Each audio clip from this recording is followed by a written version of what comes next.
Good afternoon, everybody. I'd like to start the afternoon session of APRCC. The session session two, we are going to talk about energy transition and neutral carbon practices. And there are 4 speakers today. First speaker is Mr. Noriyuki Mita, Chairman of ICCA Energy Climate Change Leadership Group. And the next speaker is Ms. April Chu, Product Safety Regulation Manager of BASF Taiwan. The third speaker is Mr. Jaihoon Kim, General Manager of Korea Responsible Care Council.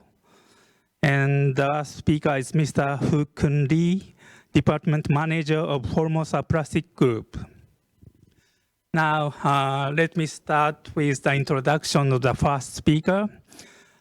His name is Mr. Noriyuki Mita, and he's the chairman of the Energy and Climate Change Leadership Group of ICCA, and he used to work at the Japanese Ministry of Economy, Trade and Industry, and now he's working at Mitsubishi Chemical Corporation. So, Mita-san, please start your presentation. Okay, so thank you very much. So thank you, Mr. Tachibana, and good afternoon, everyone. My name is Noriyuki Mita, the chair of Energy and Climate Change Leadership Group, ICCA, International Council of Chemical Associations. It's my great pleasure and honor to make a presentation in this APRCC meeting. ICCA represents chemical manufacturers and producers around the world, accounts for more than 90% of global chemical sales and more than 120 million jobs. ECCLZ, Energy and Climate Change Leadership Group, is one of 4 leadership groups which develop ICCA's strategy on various issues and implement them as concrete activities. We also have a Responsible Care Leadership Group whose activities may be familiar with you. I like to begin with providing an overall broader view of our activities. I think I can explain our activities with a matrix of 2 coordinates. First, type of activities, and second, type of issue.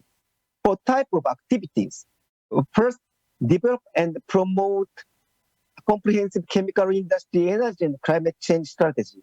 This includes exchange, collection, and analysis of information, discuss our strategies and actions. This would never be a collective commitment. Rather, these are development of some kinds of common understandings of surrounding environment, our intention for future possible course, and common interpretation of facts, data, technologies, and methodologies. And then the other type of activities is advocacy and communication. As for the type of issues, we have made 2 issues. First, our own decarbonization. Second, our contribution to others' decarbonization, so-called avoided emission. Last decade, especially with conclusion of Paris Agreement, we focused on our contribution to other sectors. We had utmost efforts to spread the concept of avoid emission. We issued several reports, especially Enabling the Future in 2019 was a culmination of our works. Recent year, with the strong movement of carbon neutral, we realized that we had to show the rest of the world not only our contribution to other sectors, but also our own efforts to reduce our GHG emission and pathway to our own carbon neutral. So we have been focusing on this area recently and began a project called Carbon Neutrality Project.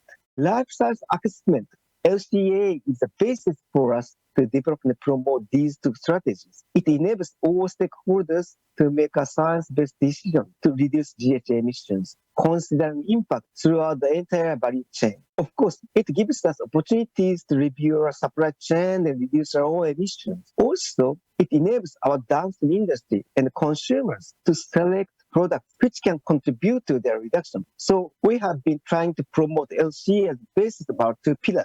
ICCA issued Climate Neutrality Statement last year, in which we expressed our commitment of these 2 pillars.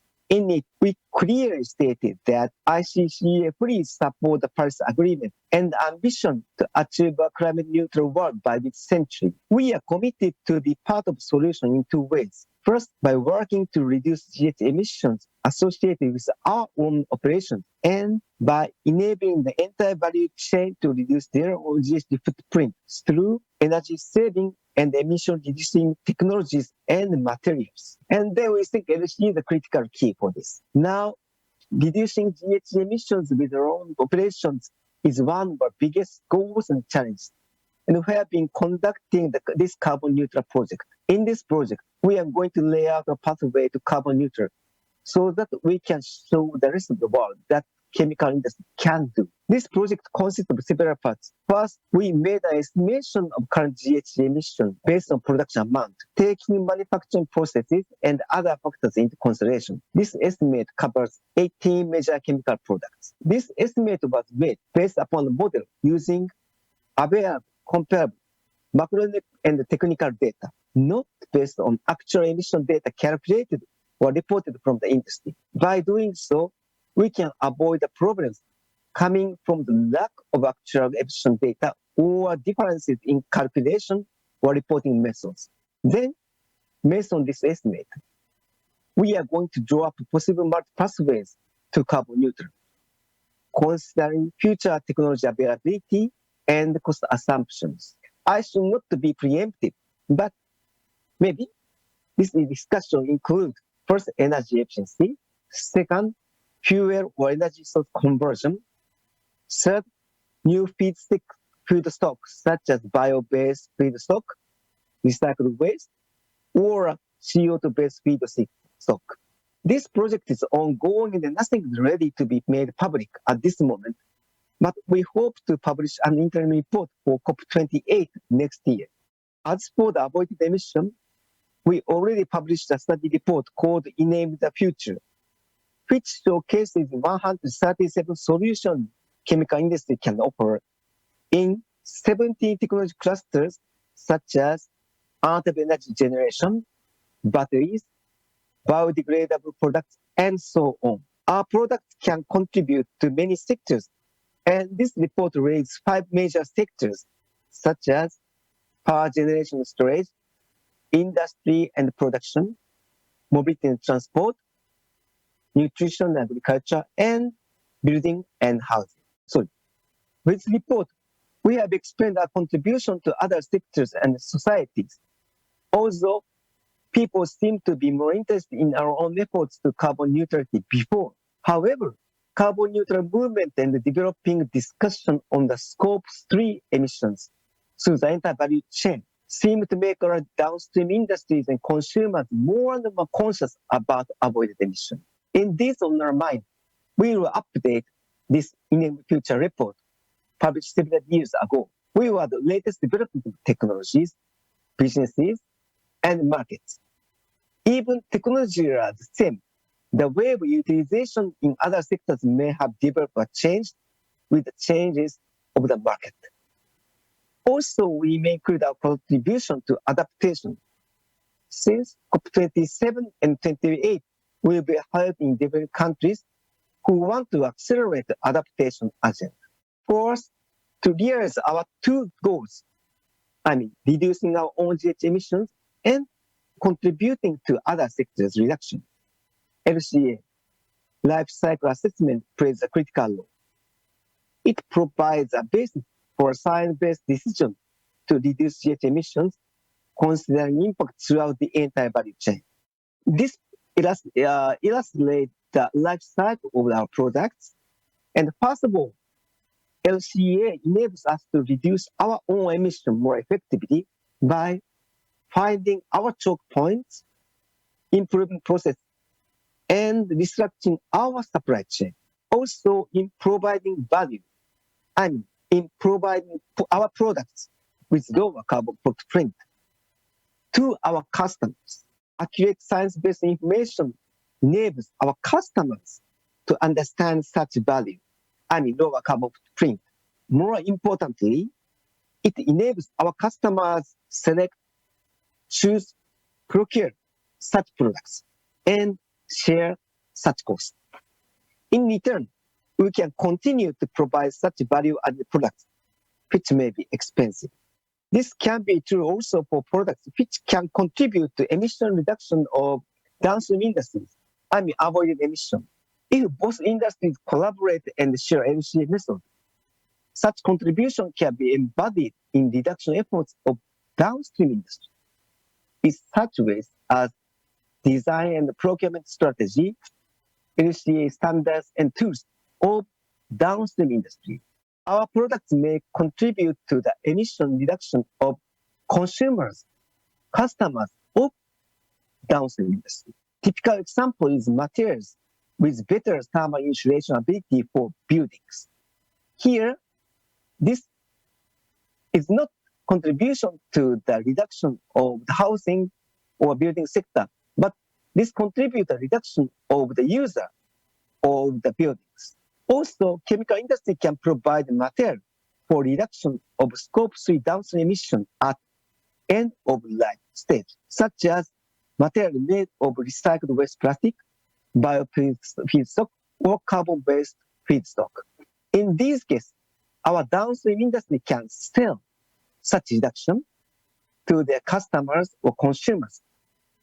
If both industries can collaborate to identify and show such contribution with LCA.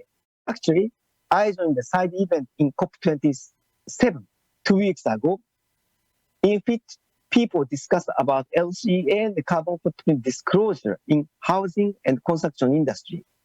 There, I made a presentation on collaboration among industries as a representative of chemical industry, and I realized the importance of communication among industries. I have to admit that we are facing many challenges to promote LCA. Challenges include, first, still developing calculation methods, differences in standards and regulations. Third, poor data quality such as lack of proper statistics and national inventories. Fourth, lack of awareness and incentives for LCA. Fifth, limited resources and expertise in LCA in our industry. And maybe sixth, high cost for LCA. Chemical industry has a long history on LCA. ICCA and our member associations have been very active in promoting LCA. We've been making studies to develop and improve calculation methods, showing the usefulness by applying them and applying these methods to concrete products as good examples and publish these results. Even some member associations are trying to improve national LCI life cycle inventories for data accuracy. Also, we found raising awareness and understanding is critical, and we are providing various capacity building opportunities and tools. Finally, let me touch upon our advocacy and capacity building efforts. We have been conducting many studies and believe that sharing such scientific knowledge is critical for raising awareness and capabilities of our industries, as well as getting understanding of other industries and society. Thus, we have been publishing such scientific reports in various areas, such as avoided emission, LCA, technology, and even adaptation. My presentation in COP27 was also one of the efforts for advocacy, especially collaboration with other industries and NGO communities. Also, capacity building is another important pillar of our activities. For example, we are conducting a program in collaboration with Capacity, Climate Action Program for the chemical industry. We are having series of webinars and stakeholder dialogues. I don't get into details. However, I like to emphasize that now capacity building doesn't mean one-way transfer of knowledge or technology from developed to developing economies. Rather, it is the process for all of us to learn and communicate together to develop our ability to tackle new challenges. In this regard, as concluding remarks, I'd like again to express my gratitude to APRCC and the Taiwan Responsible Care Association for giving me such opportunity to learn and communicate each other. Thank you. If anybody has any question, please send it to the chat box. All questions will be processed at the panel discussion section, which is held at the end of this session. So please let me move to the introduction of the second speaker, Ms. April Hsu. She's the Product Safety and Regulation Manager of BASF Taiwan. And she used to work at DuPont and Product Stewardship and Regulatory Specialist. She also has various certificates, such as Professional in Climate Change Management, TAISE, ISO 14064-1 2018, GHG's Verifier, BSI, and Corporate Sustainability Management Professional, TAISE. Let me ask Ms. Hsu to proceed with her presentation. Good afternoon, ladies and gentlemen. It's my honor to be invited by our friends KRCA to share BASF efforts as a corporate level and also share the practice or progress that during our journey to the climate neutrality. I'm April Hsu, Product Safety and Regulations Manager from BASF Taiwan. The world is changing rapidly, more and more urgently than ever, that solutions are needed for a sustainable future. Chemistry plays a key role here. In almost all areas of life, it can help overcome pressing global challenges with innovative technologies and products, from climate change, using resources sparingly, to feeding the world's populations. This belief is also expressed in our corporate purpose. We create chemistry for a sustainable future. We want to further strengthen our position as a thought leader in sustainability. We see sustainability as an integral part of our strategy, our targets, steering process, and business models. Our approach covers the entire value chain, from responsible sourcing to safety and efficiency of the productions to sustainable solutions for our customers. BASF has set ambitious goals for ourselves to become climate neutral. By 2030, we want to reduce our own greenhouse gas emissions by 25% compared with the baseline 2018, which is also equivalent to 60% versus 1990. Despite the growth of our business, we are committed to have net zero on emissions by 2050. This slide is just to give you the flavor of how BASF greenhouse gas emission reduction pathway will look like. And to achieve the goals, we have been focusing on 5 strategic levers. We are increasingly meeting our renewable energy. We are increasingly meeting our energy needs from renewable energy. That's the first lever, gray to green. We are increasingly relying on energy recovery from renewable to produce steam. That's the second lever, power to steam. And together with our partners, we are pioneering nearly carbon-free production processes, especially for emission-intensive basic chemicals. That's our third lever, new technologies. We are also increasingly replacing fossil fuels with bio-based raw materials. That's bio-based feedstocks lever. And we are working to further improve the efficiency of energy and process efficiency of our plants. That's the fifth lever, continuous operation excellence. Now let's look at the first lever, gray to green. A central component of reducing greenhouse gas emissions is shifting our energy supply to renewable sources. On our journey to net zero, the electrification of our processes will significantly increase BASF green power demand over the coming years. And to meet the high demand, BASF is pursuing a make and buy approach. Firstly, we want to cover our renewable energy demand by selectively investing in own renewable power assets. That's called make approach. To make, we are assessing different potential projects, such as offshore wind park, which will give us access to significant power volume. With this investment, we want to secure our long-term supply at or close to producer economics. We'll also explore local solutions such as solar power at BASF sites. Secondly, we'll also purchase green power from third parties.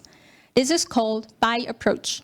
We'll continue to conclude special green power contracts, also known as power purchase agreement or PPAs. This will diversify our renewable energy portfolio with a competitive mix of technologies and regions. Overall, our make and buy approach aims to provide us with the required amount of renewable energy at competitive price. We want to build up a diversified portfolio, taking into account cost, flexibility, and availability.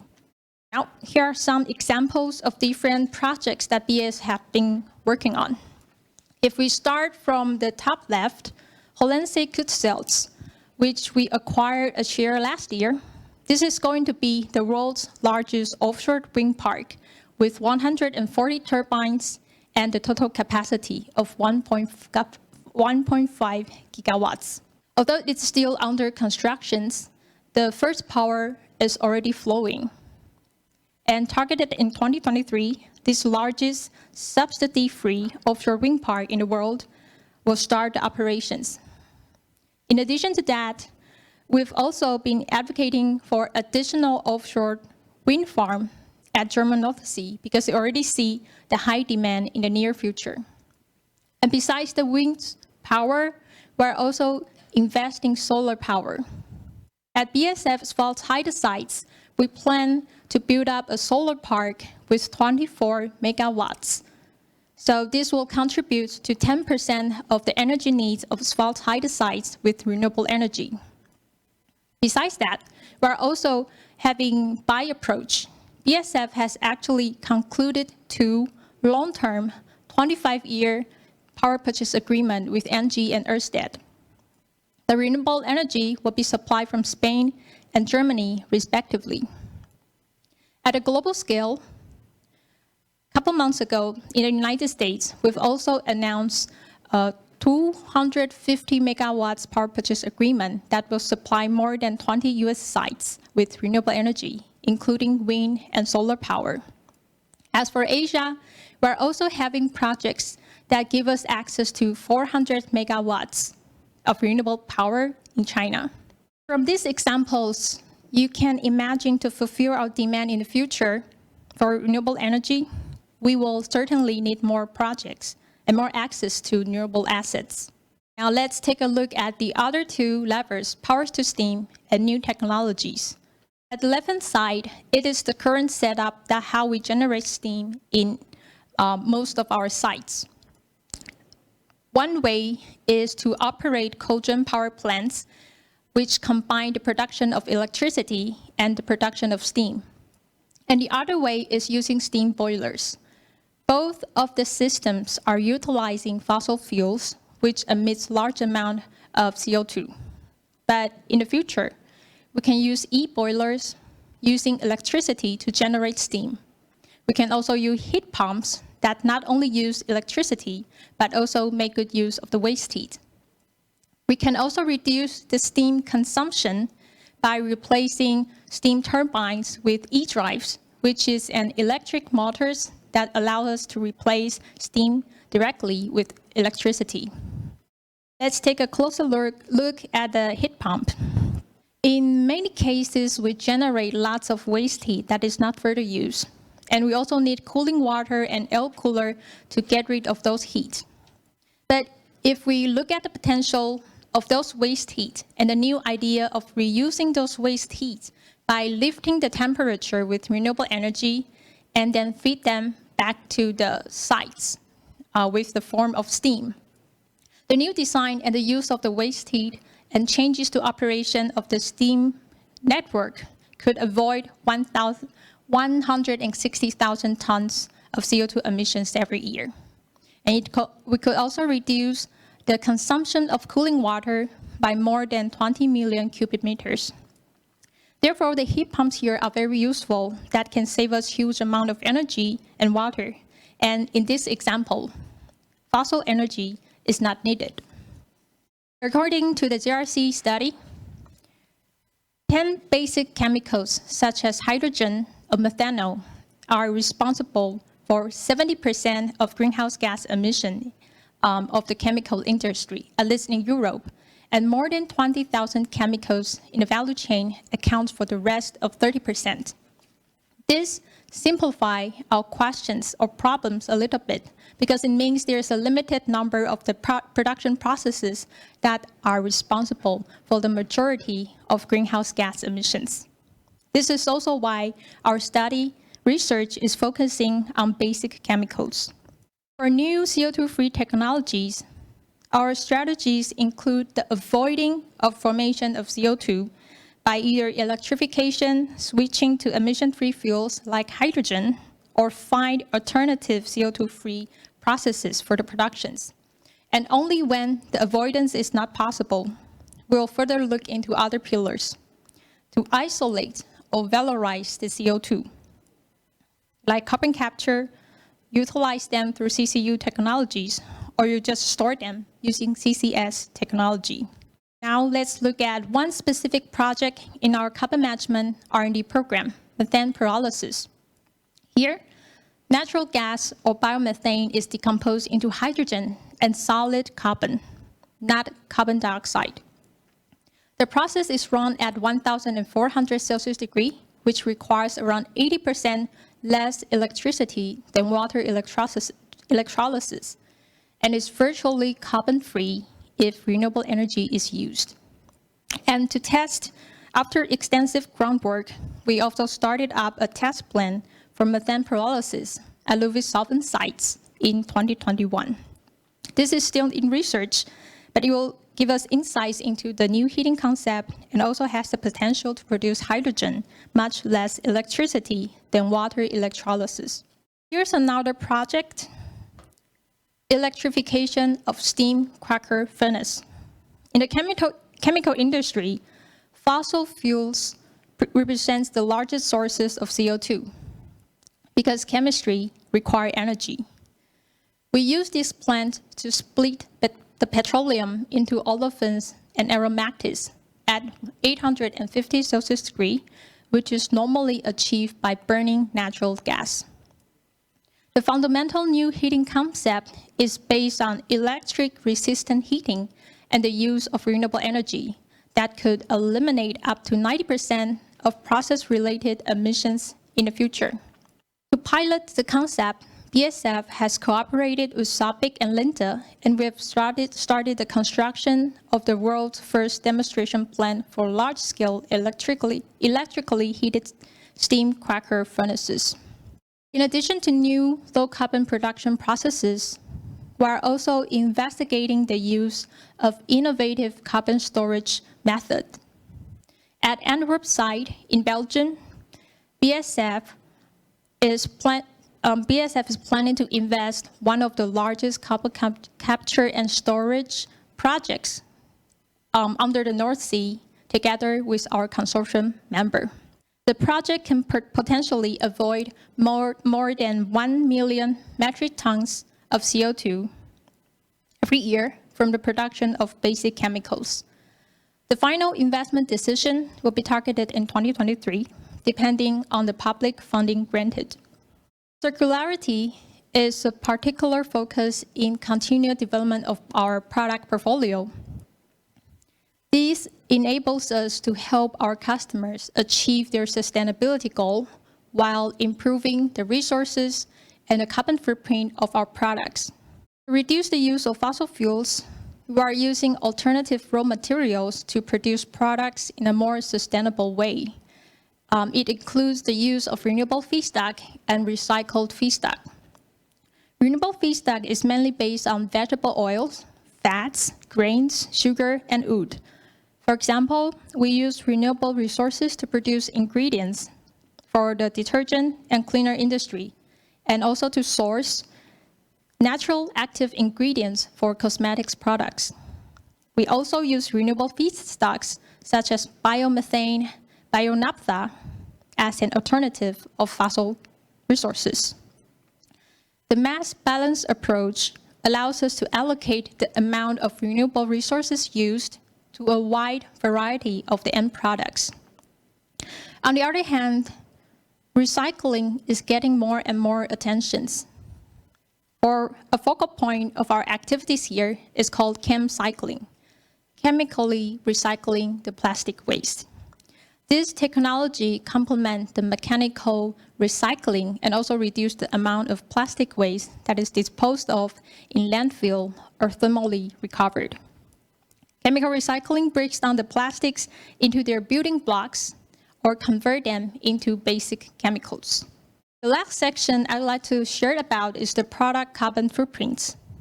To create transparency for our customers, we've utilized the digital applications to calculate greenhouse gas emissions and product carbon footprints for around 45,000 sales products. It considers our own emissions from energy, and also from 20,000 raw materials, which is the upstream emission of Scope 3. Currently, greenhouse gas emissions from our raw materials contribute 70% of our product carbon footprints. And because the tool calculates the corporate level with so-called secondary CO2 life cycle emission factor from the database, we expect the supplier-specific PCF will also give us the opportunity to lower down our product carbon footprints of the sales products. This also leads to our supplier management program. We aim at full CO2 tracing and need transparency from our supplier of their product-related greenhouse gas emissions, because only what gets measured get managed. In the program, we are working closely with the suppliers and also expect them to reduce the carbon footprint of their products. We also make purchasing decisions based on suppliers' PCF if comparable. And we also committed to support suppliers and the entire industry by sharing our knowledge and methodology to create an international standard of CO2 transparency. This was achieved in September this year. As part of the joint initiative Together for Sustainability, 37 companies from the chemical industry, including BASF, have agreed on the global guideline for calculating product carbon footprints. To play an active and responsible role in shaping the transition toward a climate-neutral society, we need new ways of thinking and working together. It also needs a political and regulatory environment that promotes innovations for climate protections, makes it possible to develop new climate-smart processes that are competitive globally. Climate protections and industrial policy need to go hand in hand to make new technologies successful and applicable. We need CO2 pricing. We need renewable electricity at a competitive price. We need infrastructure for hydrogen and electricity based on renewable energy. We also need incentives for innovations and large-scale investment in new CO2 neutral production technologies. At the end of my speech, I'd like to share a quote from US former President John Kennedy. There are risks and costs to action, but they are far less than the long-range risk of comfortable inactions. So to meet the ultimate goal, all of us and each of you have to acknowledge the urgency and take immediate actions. Thank you. Thank you very much, Shio-san. It's very impressive. Okay, let me move to the third speaker, Mr. Jaihoon Kim. Yes, hold on a second, please. I will share my presentation on screen. Well, let me introduce first before your presentation. Mr. Kim worked at the Korea Petrochemical Industry Association since 2010, and since 2015, he worked at the Korea Responsible Care Council, and from 2017, He's working at the Korea Chemical Industry Council. So please start, Kim-san. Good afternoon. My name is Jaihoon Kim. I'm General Manager of Korea Responsible Care Council. First of all, I'm highly pleased to be here as a presenter for the 17th KRCC, and I would like to express my heartfelt appreciation to Taiwan Responsible Care Association organizing this event. Today, my presentation is about trends and status in the promotion of carbon neutrality in Korean chemical industry. We all know about carbon neutrality, of how it's important. So Korean chemical industry deeply understands the fact that it is no longer a matter of choice, but a matter of survival. And we are making various efforts to implement carbon neutrality. Primarily, I would like to introduce the external status on Korean chemical industry as showing some statistics published. According to Guide to the Business of Chemistry 2021 from American Chemistry Council, Korean shipments of chemical products in 2020 are reached $139.2 billion. It was ranked fifth in the world, following China, the US, Japan, and Germany.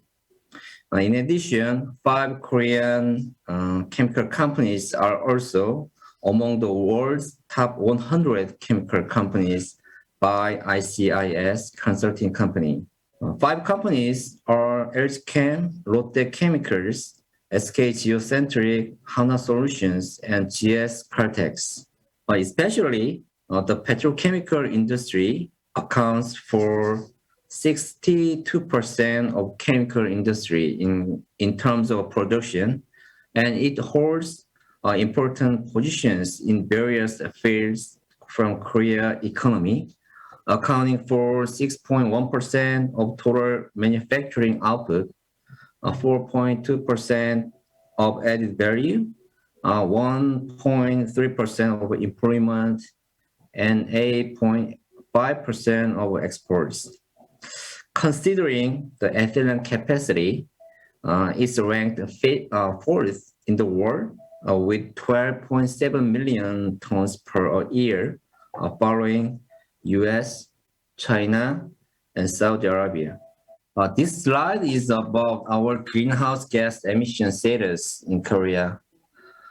From statistics of National Greenhouse Gas Management System, the total greenhouse gas emissions of Korea is 727.6 million ton CO2 equivalent as of 2018.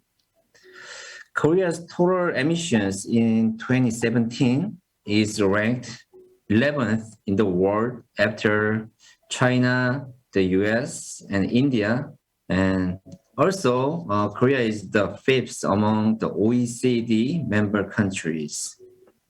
Especially, the industrial sector's greenhouse gas emissions are 392.9 million tons, accounting for 54% of country's total emissions.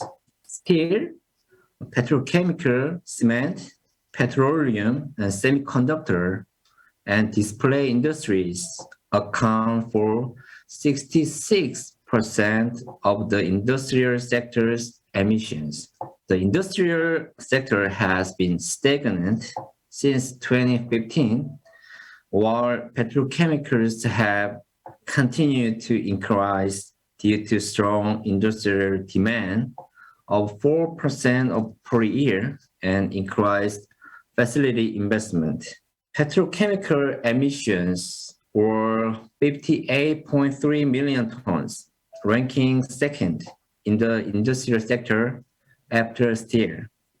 But greenhouse gas emissions compared with energy use are significantly lower than other industries. It's because of the establishment of world's best energy low consumption process and the development of low carbon product technologies. This slide is about the procedure and progress of 2050 carbon neutrality scenario in Korea. First, a technical working group was formed and operated from 10 subdivisions. 72 people overseen by the Greenhouse Gas Inventory and Research Center. They participate in this working group from January to June in 2021. Second, based on the result of the work from the technical working group, draft scenario were prepared after consultations and reviews between relevant ministries on June 2021. Third, the 2050 Carbon Neutrality Commission published the 2050 Carbon Neutrality Scenarios draft on August 2021. And then public opinions on draft scenarios after receiving opinions from different sectors were collected, and many kinds of meetings with consultations groups were held. And a debate at the Citizens Council on the carbon neutrality was held on from August to September in 2021. Finally, 2050 carbon neutrality scenario was confirmed and announced on October 2021. On the other hand, Korea becomes the 14th country in the world to make 2050 carbon neutrality implementation into the law.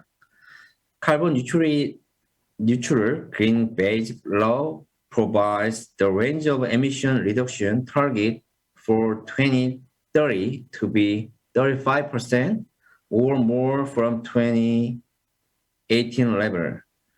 The Act specifies procedures for implementing the 2050 carbon neutrality visions and detailing the establishment of the Carbon Neutrality Commission and the framework plan.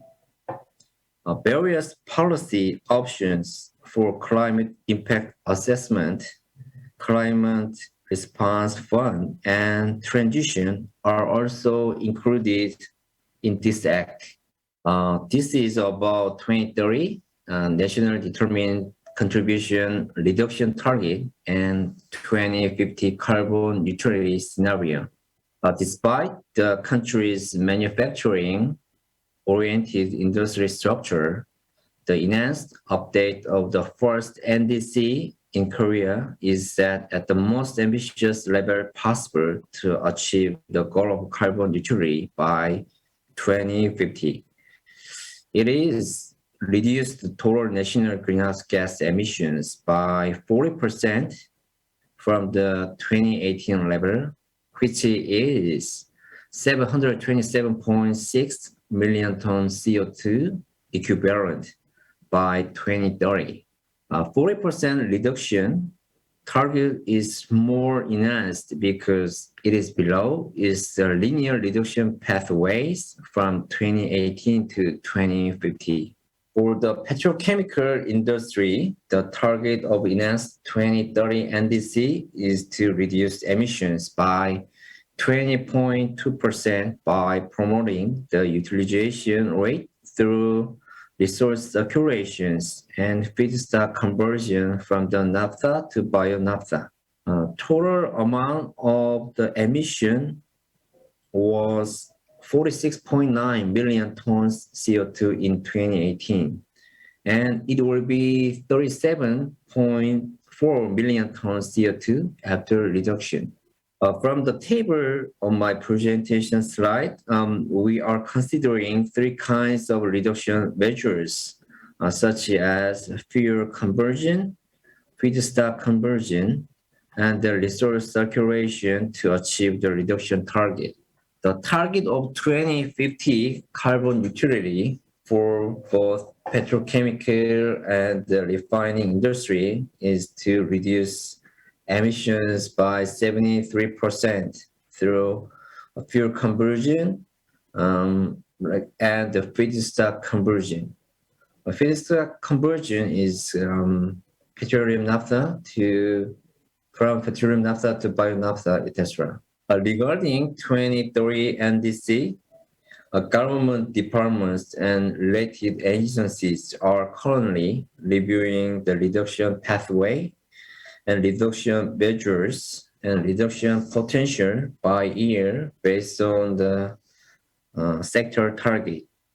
We are preparing for the pathway to encourage the feasibility of scientific evidence base. Actually, this is a very, very difficult target to implement, especially from the industry side. So nowadays, we are delivering many opinions to the government. This slide, I would like to introduce reduction strategies to implement 2030 NDC and 2050 carbon neutrality target. In the short term, to reduce greenhouse gas emissions as much as possible under current facility conditions. We believe that facility efficiency and process improvement will be continued, and especially waste plastic recycling and conversion feedstock will be promoted.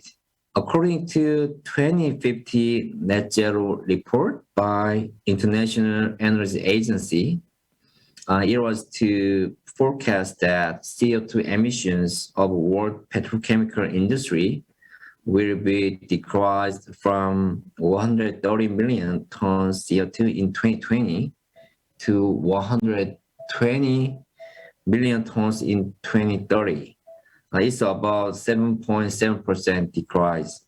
And current reduction measures will account for about 80% of the total emission reductions. Yeah, it means that how it's difficult to reduce the CO2 by 2030.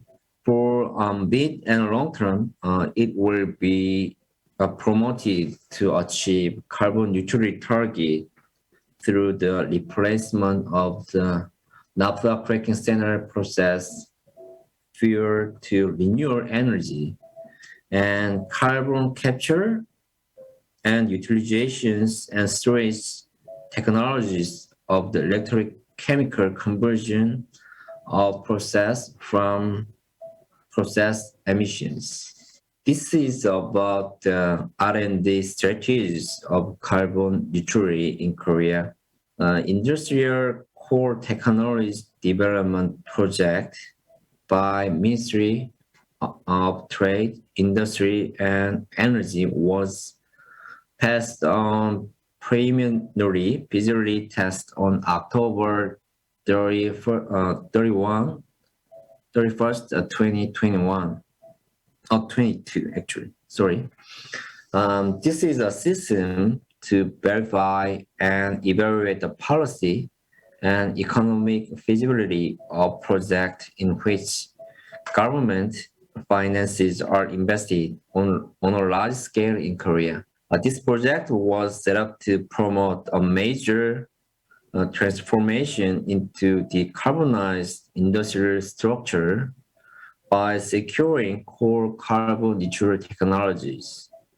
And this supports the development and demonstration of carbon neutral process technology. A total budget of this project is 935.2 billion won, and its business period is from 2023 to 2030. For the petrochemical industry, 185.5 billion won was allocated for three kinds of the technologies, as more than 50% of CO2 is emitted from the fossil fuel based on naphtha pyrolysis process. Innovative technologies for naphtha pyrolysis process, such as technology development of electric furnace by direct heating method will be developed throughout this project. This is all my presentation I prepared, and thank you for hearing. Thank you very much, Kim-san. Yep. Okay, so let's move to the last speaker. Let me introduce Mr. Hou-Kun Lee from Formosa Plastic Group. Let me introduce him first. He graduated the National Cheng Kung University Department of Chemical Engineering, and he was in Nanya Plastic Corporation Resource Recycling Department Manager. And now he is Formosa Plastic Group Safety, Health, and Environment Center Department Manager. So let me ask him to come down here and make his presentation. 谢谢那个Tachibanaさん。 Thank you very much, Mr. Chairman, Mr. Tachibana. So now I would like to share with you the experience of Formosa Group. We emit between 50 to 60 million tons of CO2 every year, accounting for between 15 to 20% of the total emission of Taiwan. So if we can reduce our carbon emission, obviously they will go a long way toward helping reducing the total emission of Taiwan. So I would like to share with you how we plan to continue to reduce our carbon emission. Well, this is the outline of my presentation. I will be talking about our strategy, our history, and our development direction. Well, first of all, we begin with a goal. So this is a top-down approach. In other words, we have the endorsement of the top management. And in terms of the actual strategies, we will begin with retrofitting all our production equipment.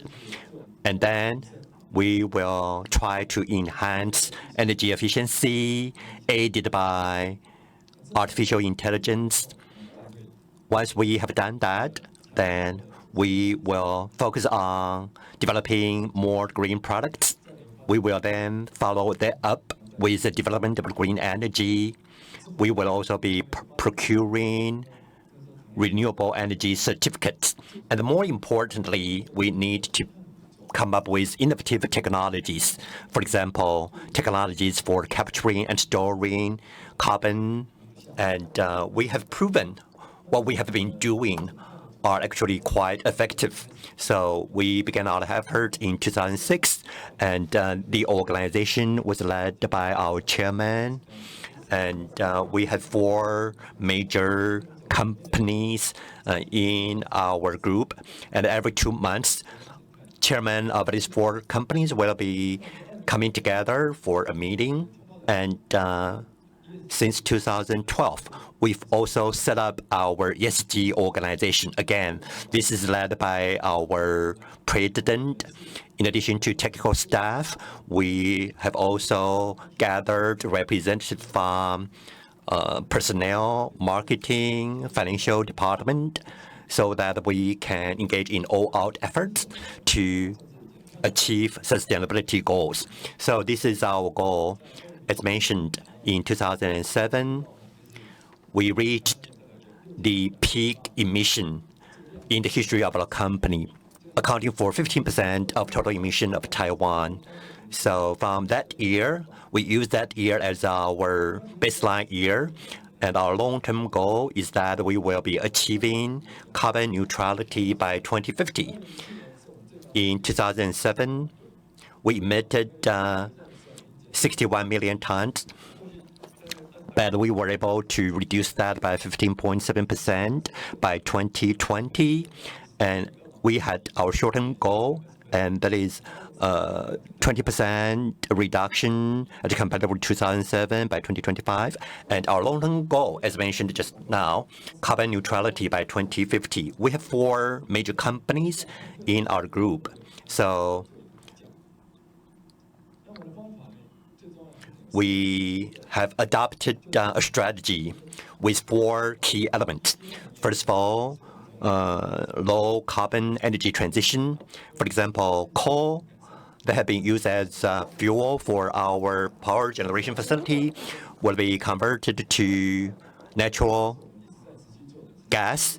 We will be using natural gas as fuel for our boilers, and we will also be upgrading our production equipment, and then we will increase the share of renewable energy, and finally, we will be developing new technology. So we will soon be able to cut our emission by 2.6 million tons. And every company within our group will need to come up with a clear carbon inventory of their operation. So by 2030, we know that we have a company which is located in Mailiao, and we have our power generation facility in Mailiao. And again,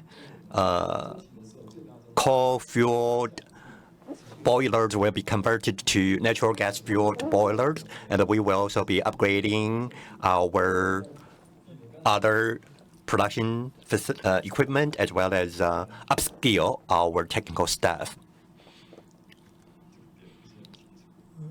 It doesn't seem to be working, the remote control, the laser pointer.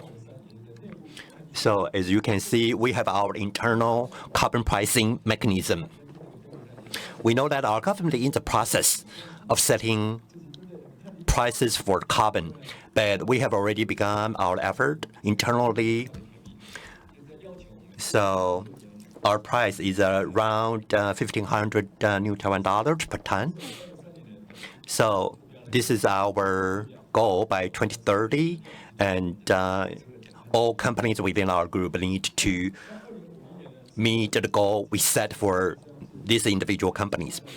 And this is a common challenge, and that is we really need to be more innovative in terms of technology adoption. For example, hydrogen, carbon capture and storage. If we can come up with those kinds of innovative technologies, we will be able to achieve carbon neutrality. Beginning in 1993, we began to adopt the 5S program. In other words, we hope to create corporate culture where every employee of our group will be playing their part to conserve energy. And in 1999, we adopted a strategy where no leakage will be allowed. So we were able to recycle 20,000 tons of water. So there's no leakage of steam, there's no leakage of water, and no leakage of oil. And by 2002, we began to upskill our technical staff. And by 2010, we were able to complete in excess of 9,000 energy conservation projects. And then we began to promote circular economy in 2016. Raw material, personnel, water, and waste. Those are the 4 elements covered in our circular economy program. As a result of that program, our water consumption was recycled for more than 12 times. And then we began to also implement our AI modules. With an investment of 30 million, we set up an AI academy at Academia Sinica. We sent our staff to be trained at the academy, and we proposed more than 1,700 projects assisted with AI technology. So beginning from last year, we combined AI with simulation. So beginning from last year, we began to make our transition to comprehensive digitalization. So As you can see, there are 4 parts to the chart. Upper left, raw material. Upper right, personnel. Upper right, waste material. And lower left, water. So we have red lines. Red lines indicate that raw materials need to be recycled at every factory. And if there's any excess raw material that have been recovered, then we can share those resources with other factories. And the green line indicates that sometimes the recovered materials will also be shared with other companies as well. So you need to take inventory of your resources, your personnel, your water, and you need to know whether there's any leakage point where material have been wasted. So beginning from 2007, as mentioned, that's a peak year of our carbon emission.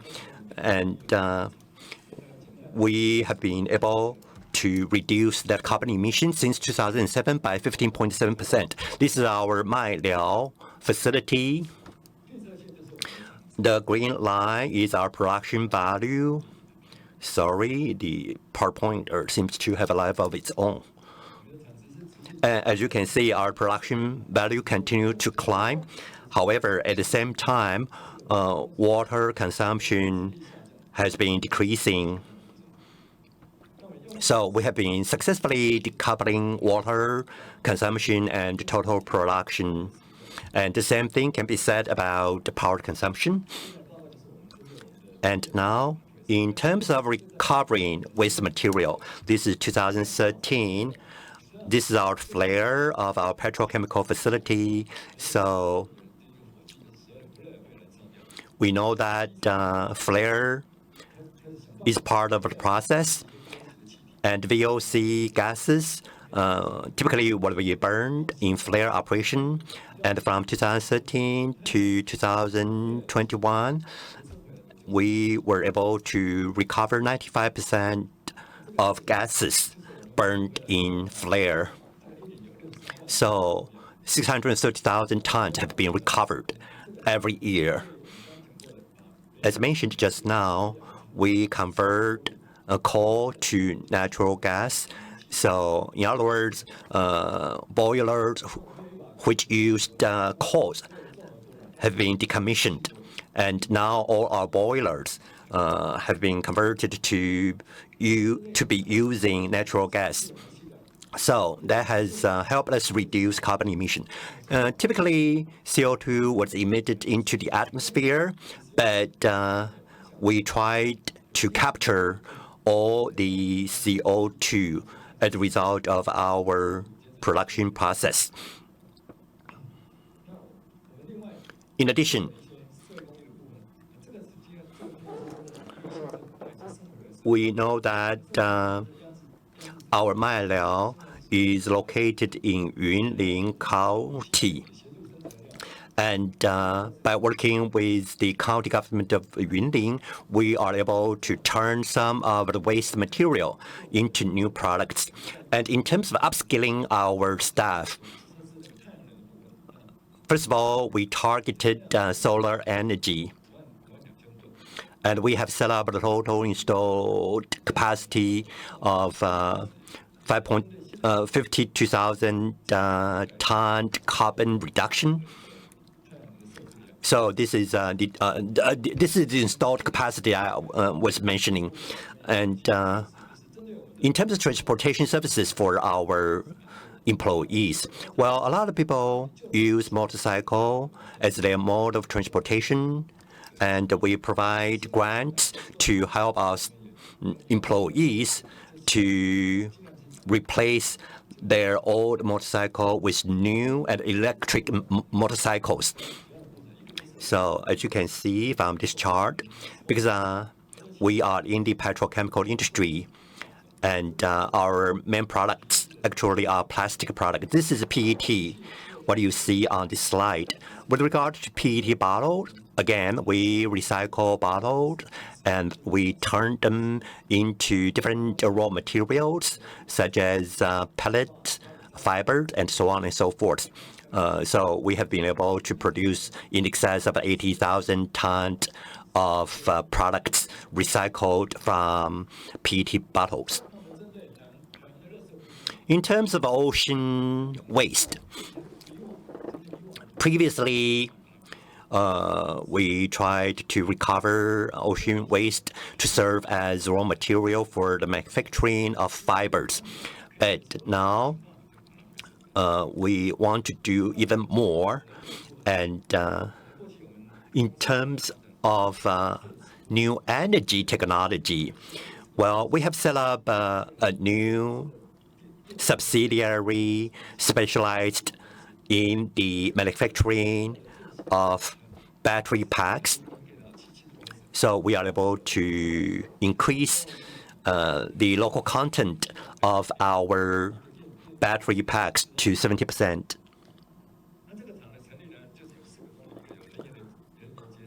So by so doing, we are able to promote green energy, developing new energy, and more importantly, we want to also recover lithium battery.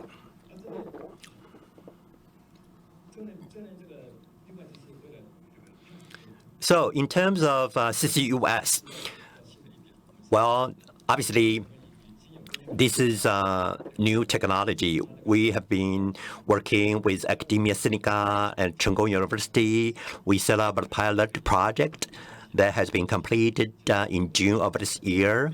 And we are currently reviewing the result of that pilot project in collaboration with Industrial Development Bureau.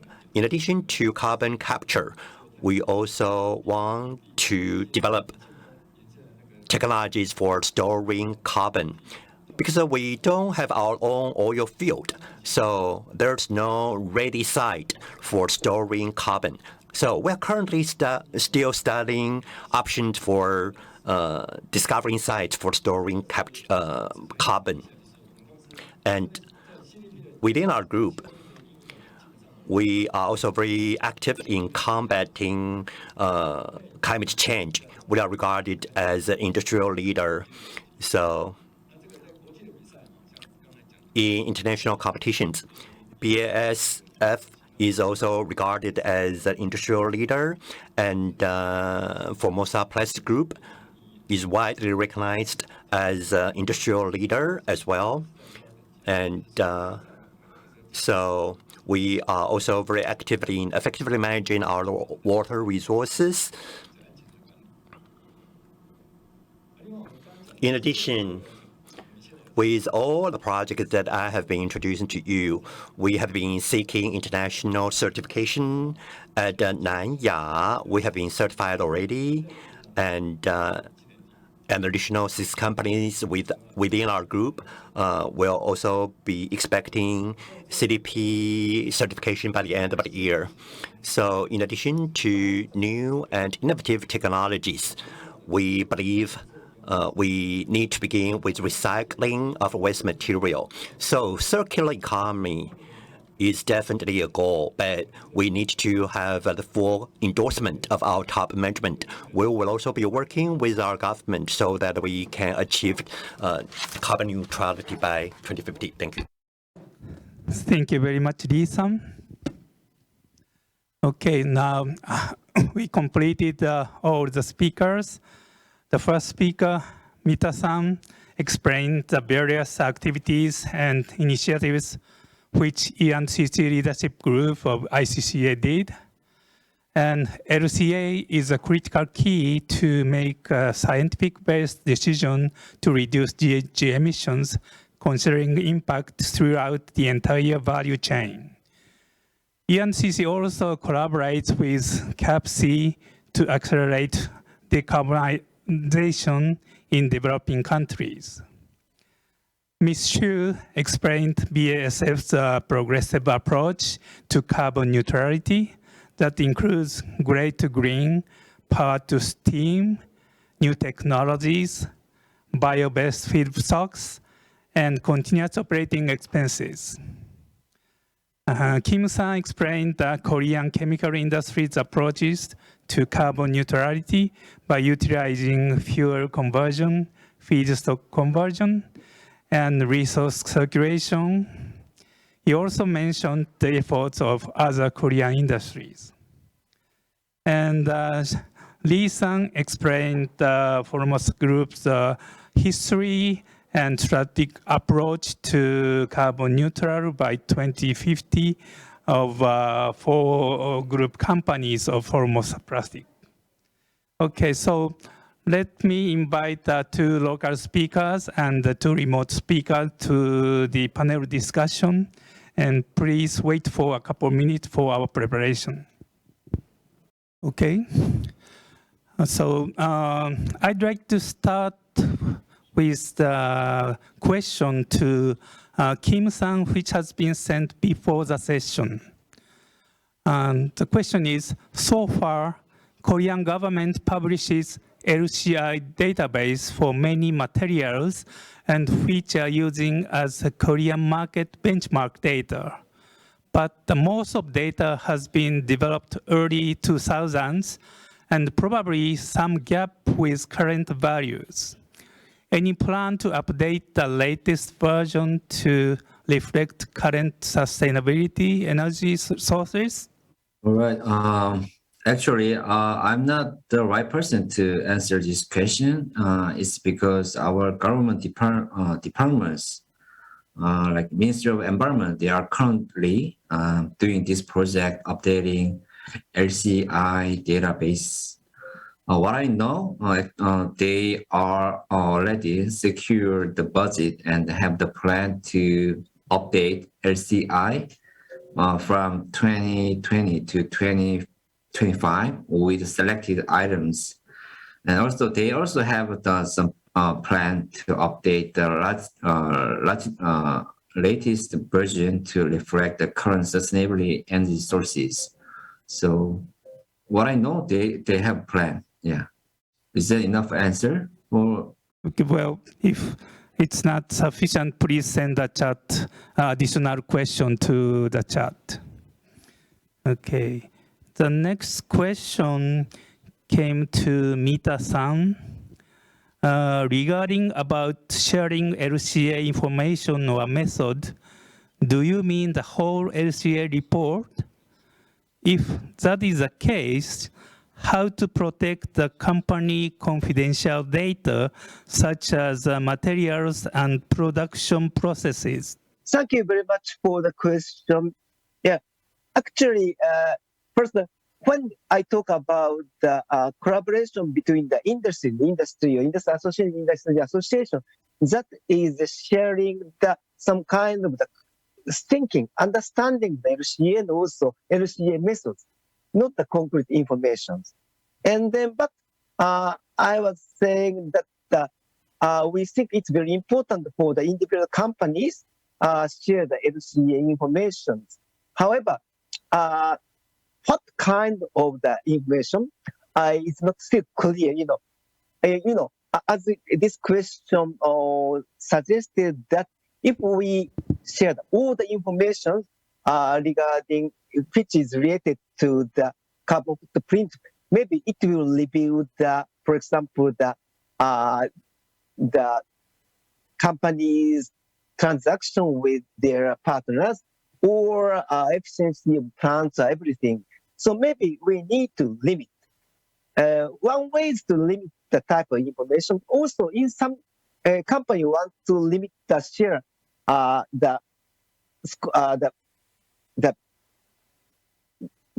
the companies which can receive that information. That such kind of things should be done through the competition among the companies and also the system, so-called tracing systems provided by some countries or platformers. So I think the issue of the confidential information can be, tackled through the competition among such systems. That is my answer. So at least for our report, ICCA report, that report doesn't differ to the information of the individual companies. Okay, thank you very much.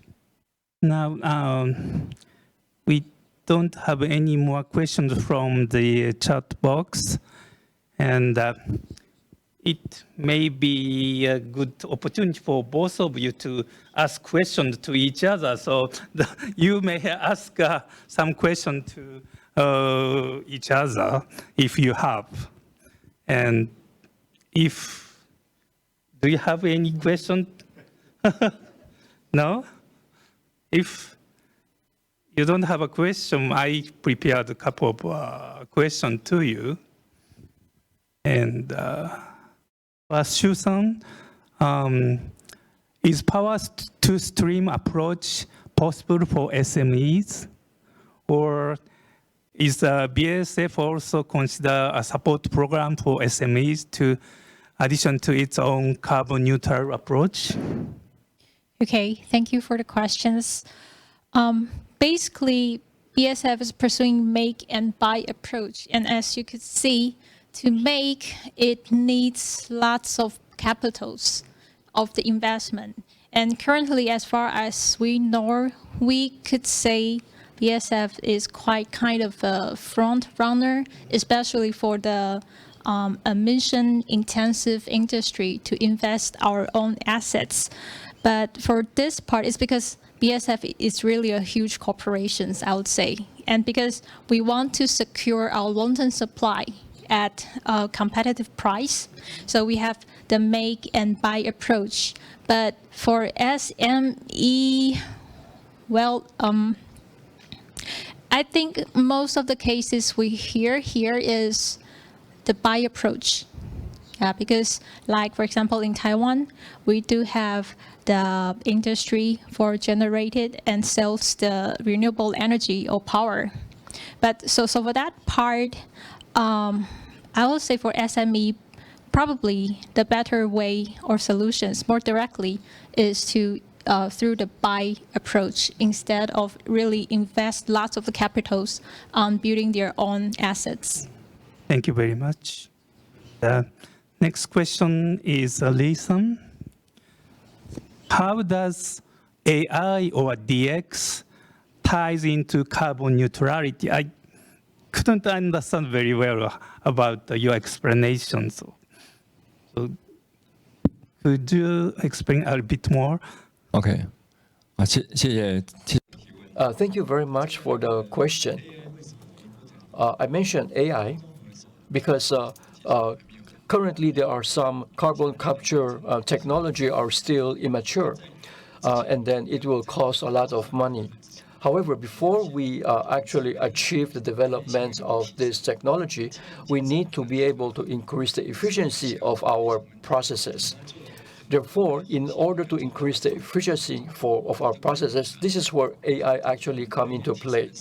If we want to increase efficiency of our personnel, of course, we can use our traditional method, which is manual intensive. However, today, going forward, we can make use of AI or make use of big data to minimize the use of energy. This is the reason why we are using AI, because we hope that by 2030, we can actually identify the processes where we can actually improve.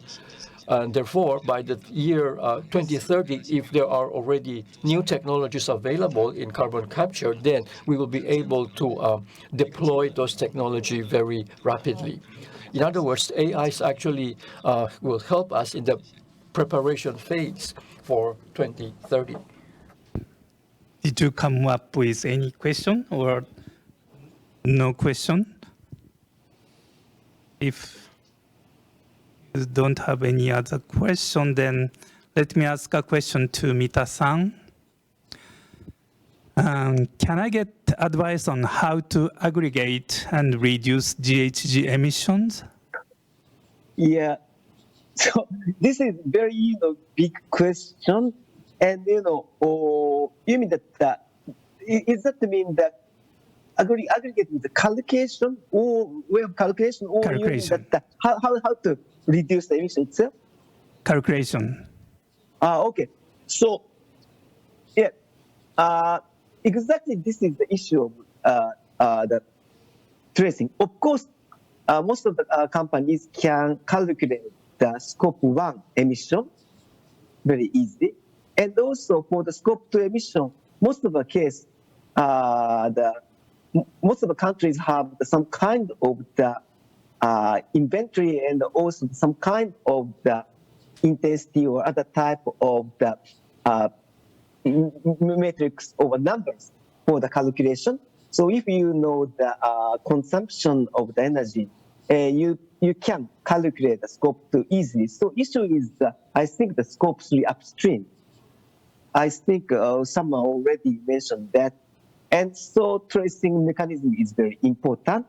And here, again, we have the question of the confidential information. So everyone knows the importance of the, providing information. So Ms. Shu explained that you are asking that your partners to provide some kind of information, transparency. So maybe for the moment, we will, as a procure, we will ask our upstream partners to provide the information, and then such upstream providers, the further upstream provider information. So maybe the issue is how to secure some kind of confidentiality among that.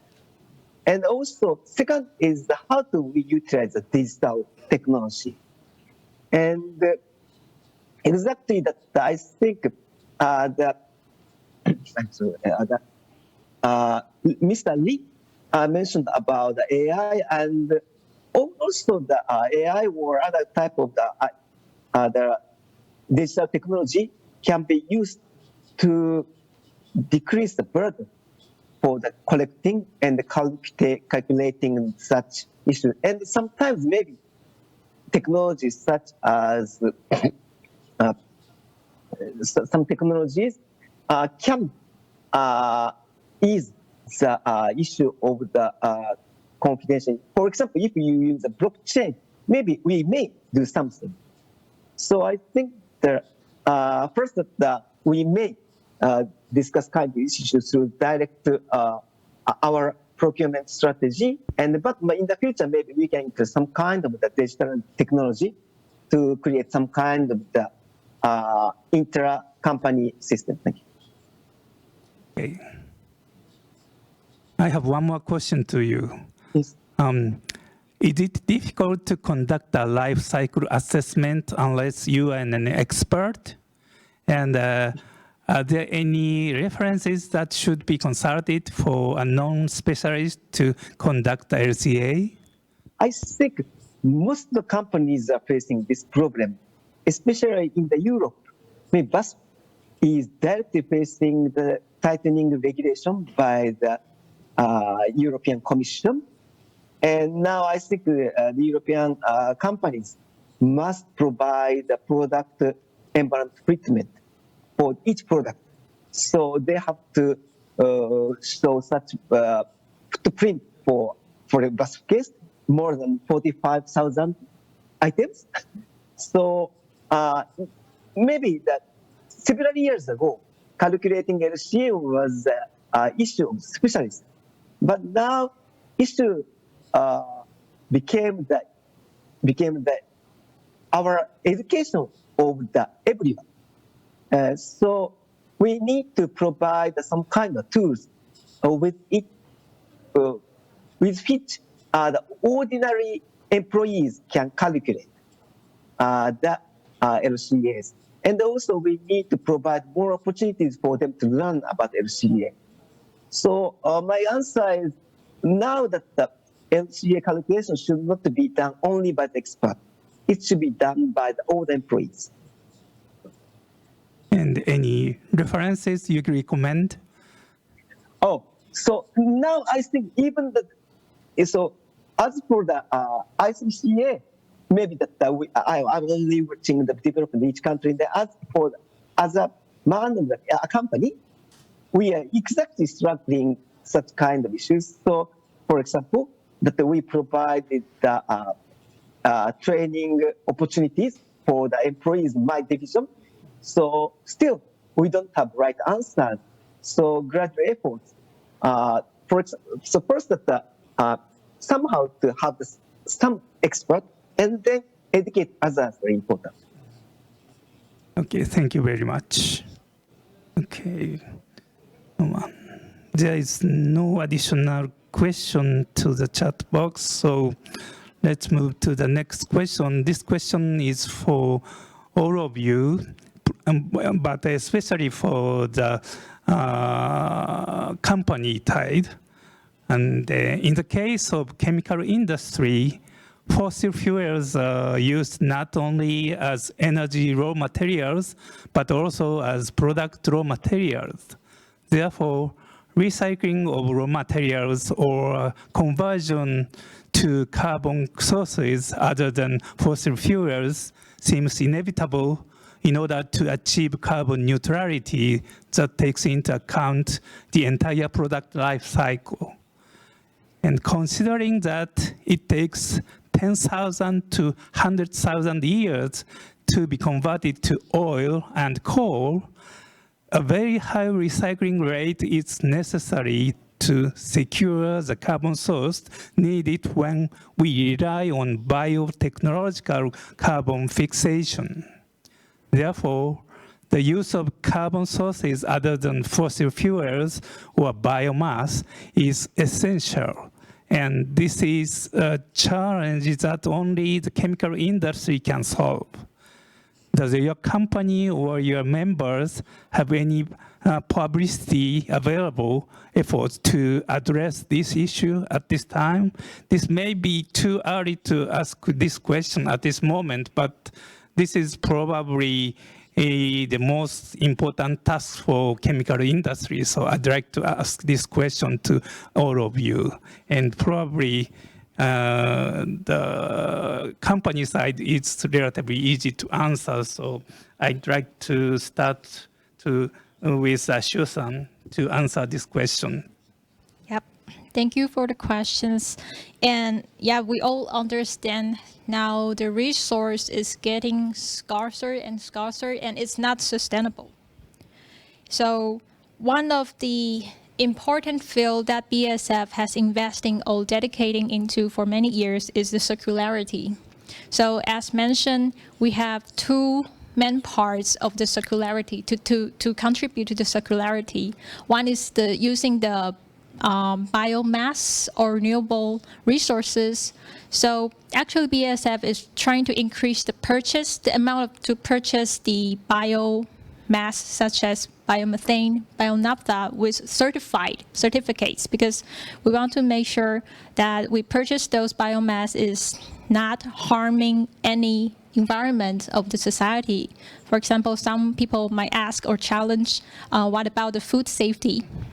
So with those certified biomass, we actually use them as the feedstock to reduce the use and amount of the fossil resources. That's one of the part. And the products with those biomass, it's actually having exactly same properties with the conventional products. So we are also having the plan to increase the amount used. And the other hand, I think, as mentioned earlier, shared earlier, that we are also having chem cycling.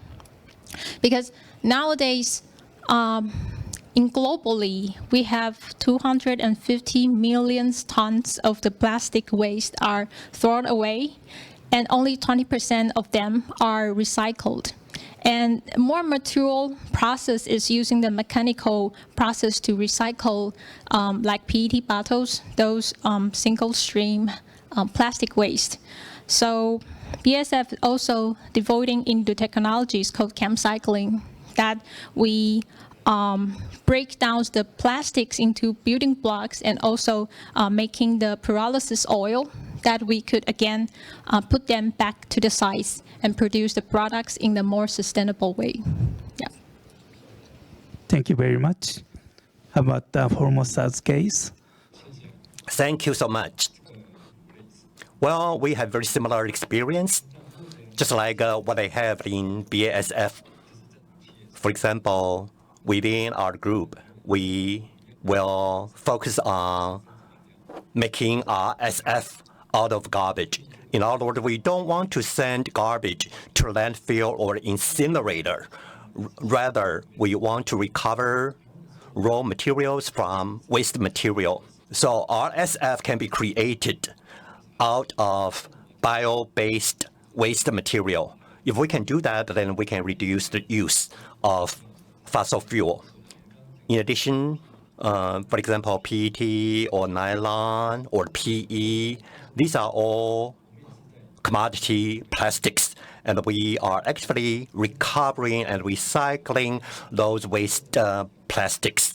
And number three, if let's say if we don't use fossil fuel and we don't use biofuel, for example, we can try to recycle CO2. We can convert carbon dioxide into, for example, methane or methanol, and then those methane and methanol can replace conventional fossil fuel. So we can probably convert carbon dioxide directly into raw material, which can be then fed back to the production process. I believe there will be a major breakthrough if we can achieve that, to convert CO2 into a new form of raw material. So, for example, we can use catalyst to convert CO2 into raw material. However, we haven't had that kind of technology yet, but we are actively seeking that as an objective to turn CO2 into raw material. Okay, thank you very much. Okay. Mita-san, maybe you can answer this question not from the ECC chairman, but a member of Mitsubishi Chemical Corporation. Oh, okay. First, maybe from the view, okay, maybe I can answer the question from the position of the Mitsubishi Chemical. But in the ICCA's carbon neutral project, I expect we will discuss the conversion of our feedstock from both the viewpoint of carbon neutral as well as circularity, as Ms. Xu mentioned.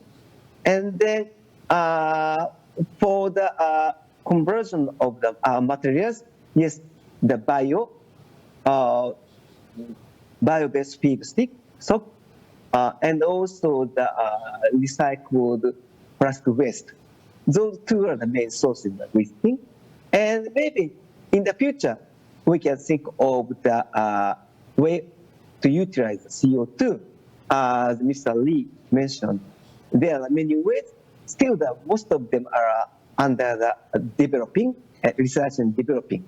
But in our discussion, everyone think about such ways in the future, in addition to the CCS. So in that sense, I think that replacing the carbon fuel-based feedstock to the such circular feedstock is reasonable. Maybe the direction of the most of the companies. Any comment from Mitsubishi Chemical side? Yeah. So I think at this moment, still we are wondering. So most of the companies and the ICCA can say same kind of thing. But so if I may say, our company already began some project for the chemical recycling, and also the utilization of bioethanol. But I think most of the companies are doing the same kind of things. Okay, thank you very much. How about the Korean industry? Do you have any information? Yes. We have similar situations that the BASF Taiwan and Formosa cases. And our member companies such as LG Chemical and SK Geocentric, Lotte, and Hana, they already invested plan to produce the chemical products oriented from biomass such as PHEA and PLH or PBAT. And on the other hand, they also invested plastic recycling, especially for the chemical recycling. So they, as by using the chemical recycling, they made a feedstock, and then they tried to substitute conventional like the feedstock naphtha. The pretty same situations they already explained. Okay, thank you very much. Now, I got a couple of additional questions here. I'm not sure to whom, but with regards to shifting energy source from using fossil fuel to using renewable fuel like biomass, natural gas, etc., my question is, in your country, is there enough power generated? Maybe, do you have an answer to this question? Okay, so for Taiwan, as far as I know, we hear some complaints from others companies or peers saying that the green power are purchased by a huge corporation already. But so actually, I know our government is also having plans to try to build up the capacity of the green power. And also, I know from the society, we do have some maybe B corporations or some association. They are trying to build up the solar power at the top, at the roof of the building. And I think from government, from the corporations, from the society, we're all working pretty hard to make sure that we have the right enough capacity for the green power. So it's a long journey, I would say, but we're still working on it. And also, this next question is also to BASF, maybe generation from renewable fuel to replace those generators using fossil fuels? Which process? It doesn't say.